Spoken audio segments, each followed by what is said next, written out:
રોટલીનો નવો નાસ્તો બનાવવા ગઈ ત્યાં તો માથે પડ્યું. તો કાલ રાતની થોડીક રોટલી વધી હતી તો મેં કીધું લાવે એને તળી નાખું. તો મસ્ત તેલ મૂક્યું ને એની અંદર હું રોટલી તળતી હતી ને ત્યાં મને વિચાર આવ્યો કે મેં થોડાક દિવસ પહેલાં એક વિડીયો જોયો હતો કે ગ્લાસની ફરતે રોટલીને વીંટવીને એને તળી નાખીએ ને તો મસ્ત બાસ્કેટ જેવું બની જાય ને એની અંદર આપણે જે મસાલો નાખવો એ નાખીને ખાઈ શકીએ. તો મને પણ વિચાર આવ્યો કે હું અત્યારે ટ્રાય કરું.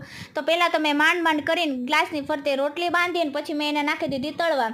પહેલાં તો સ્ટાર્ટિંગમાં બહુ સરસ રીતે એ તળાતી હતી, પણ પછી છે ને મેં એને થોડીક વાર વધારે તેલમાં રહેવા દીધી ને તો નીચેથી સાવ બળી ગઈ હતી, એટલે એ ખવાય એવી નહોતી. તો મેં કીધું કે વાંધો નહીં, કાંઈ નહીં, ખાઈ લેશું. પણ એટલી બધી બળી ગઈ હતી ને તો ખવાય એમ જ નહોતી. પછી એને રહેવા દીધી ને મેં કીધું હવે આવું કાંઈ નવું ટ્રાય નથી કરવું, અને જેમ હું તળું છું એવી રીતના બધી રોટલી તળી નાખું. તો મેં ફટાફટ બધી રોટલી તળી નાખી અને પછી કરી નાખ્યો એનો ભૂક્કો ને એની ઉપર નાખી દીધું મસ્ત મજાનું લીંબુ અને જલજીરા.